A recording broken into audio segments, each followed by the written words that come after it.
Hello and welcome back to Harshaw's Heroes. It's been a little while since we've been around. I figured I'd let the election mess settle down and we could all get ourselves used to what the new world is going to look like under Uncle Joe Biden. And it has been quite the adjustment so far. We're going to go a little bit different now.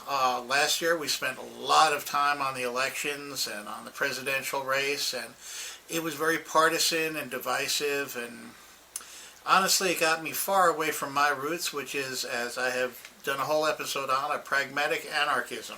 I don't feel that whoever sits in the White House is going to make a hell of a lot of difference, one way or the other, to how we live our lives out here in the real world. So the first thing we'll hit will be our Harshaw's hero for the day. Today we're going to Ben Franklin. He was one of the founders of our revolution. His quote today is going to be on topic. It's about poverty. I am for doing good for the poor, but I differ in opinion about the means. I think that the best way of doing good for the poor is not to make them easy in their poverty, but instead leading them or driving them out of it. So today we will be discussing universal basic income.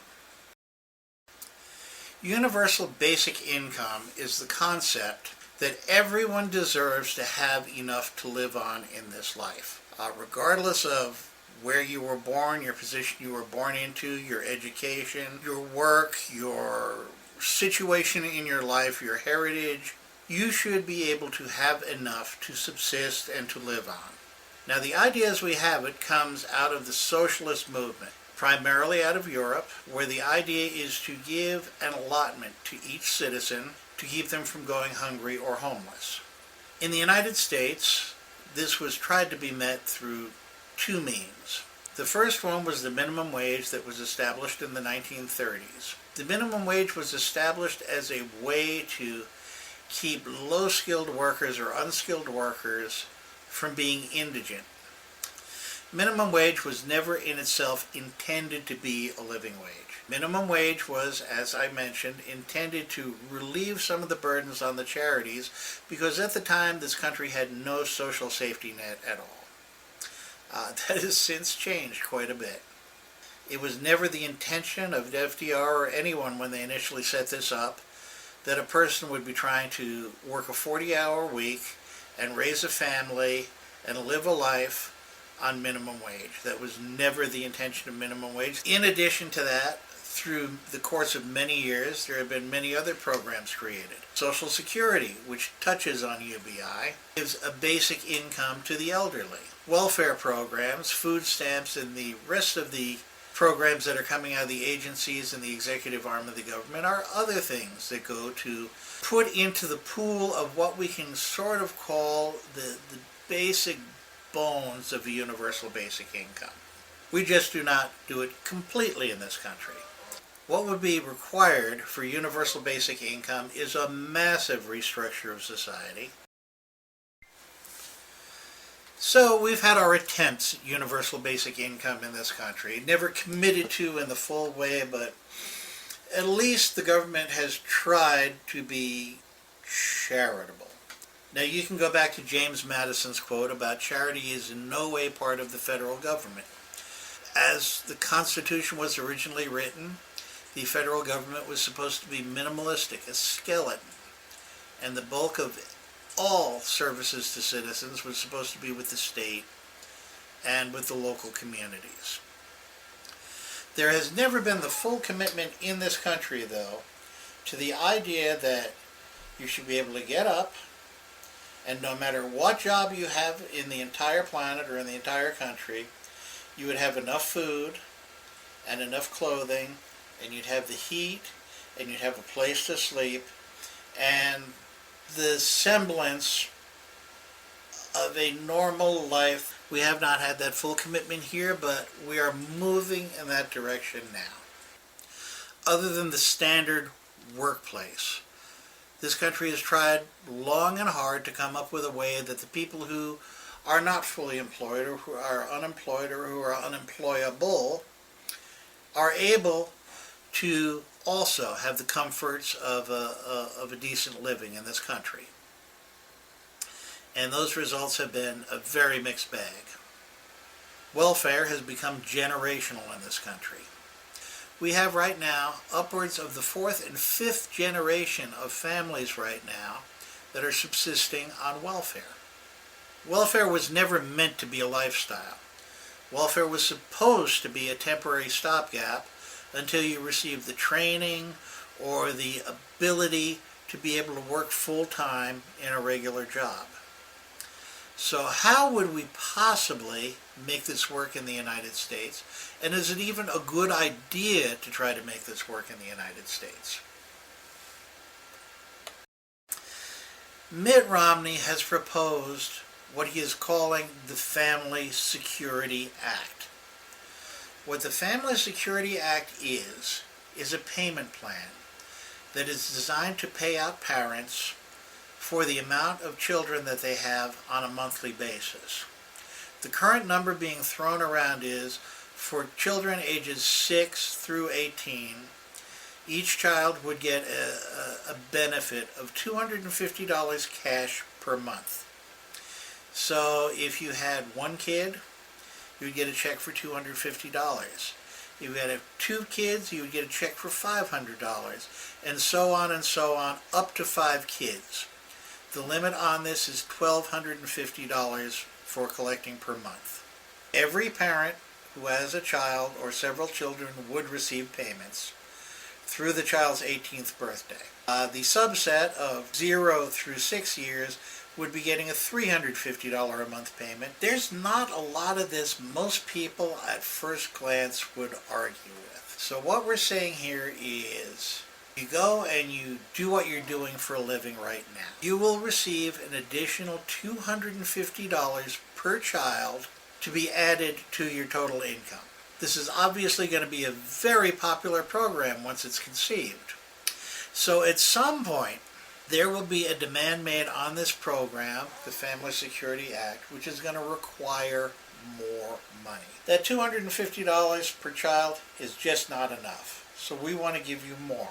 To give you more, we're going to have to increase your taxes. But what we will do is, the amount of money we take out in taxes, we will just refund you on the check we send to you as part of the Family Security Act. So you're thinking, well, it's a wash.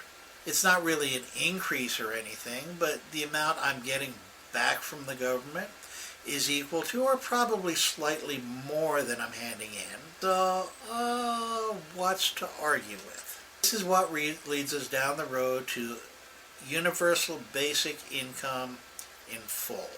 After the initial time they raised the taxes on this to keep it solvent so that everybody gets enough money, once the first tax increase goes through to pay for this, then the stage has been set. The precedent has been set.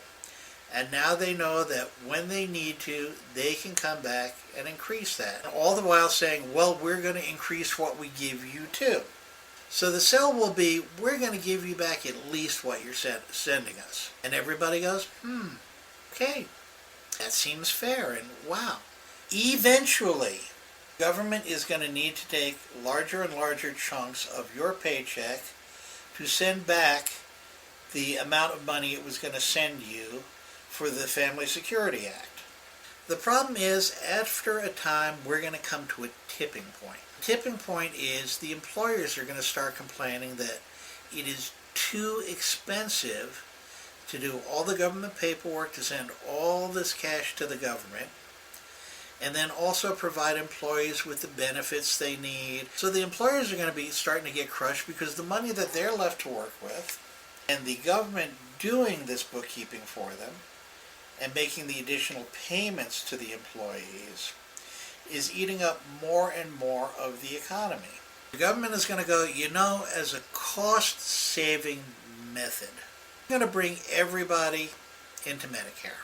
The money that you would be spending on your health insurance then also gets transferred to the government.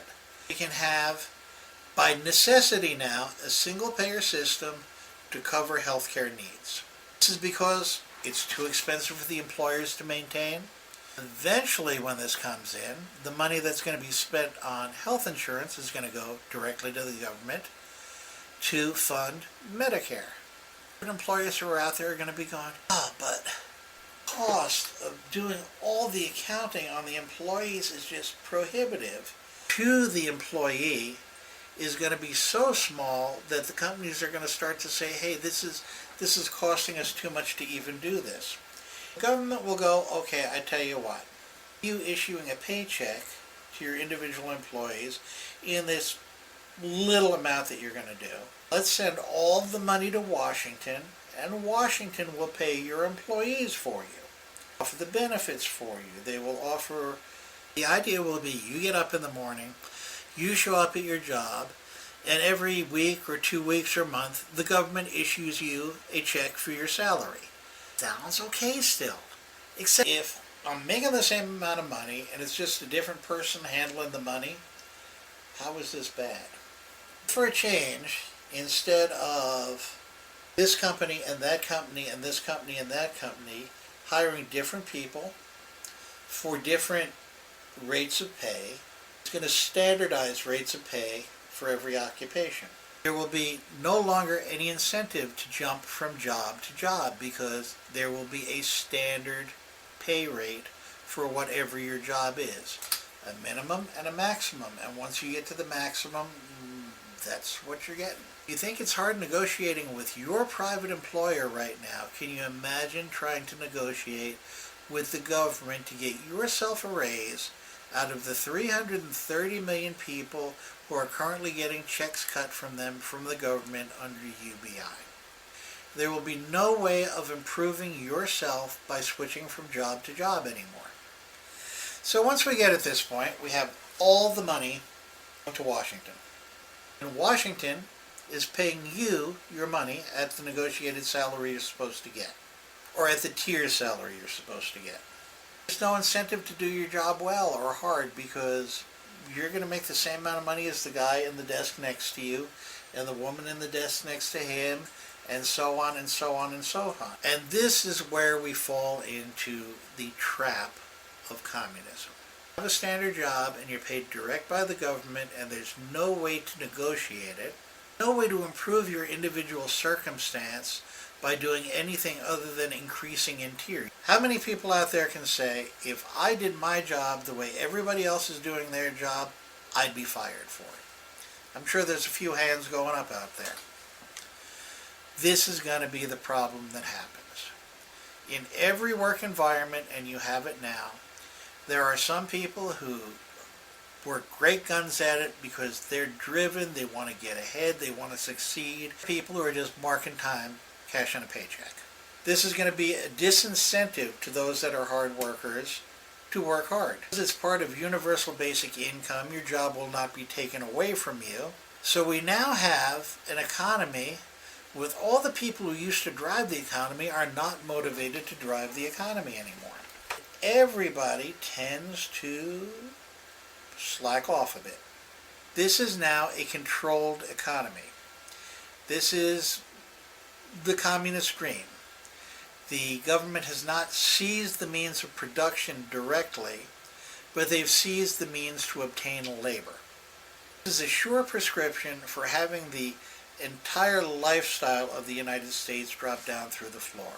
There's going to be no more rewards for individual initiative. The idea of the American dream where if you work hard and you keep your nose clean and you do right, you will succeed in this country will be no more. So there we have it for another one. You can visit me at Twitter, which is Jubal Harshaw 13, and at Gab, which is just Jubal Harshaw. Of course, I'm here with the videos. And if you have any questions or you want to leave a comment, that's great. Please like the video. Please subscribe to the video service. Now that we've got the year switched up and we're into a whole new term of president, we'll be getting these back out regular for you. And we will always take suggestions for subjects and things that you want to discuss. So feel free to use the comments section. I'll see you on Twitter. I'll see you on Gab. Liberty for all and freedom for every individual out there. We're out.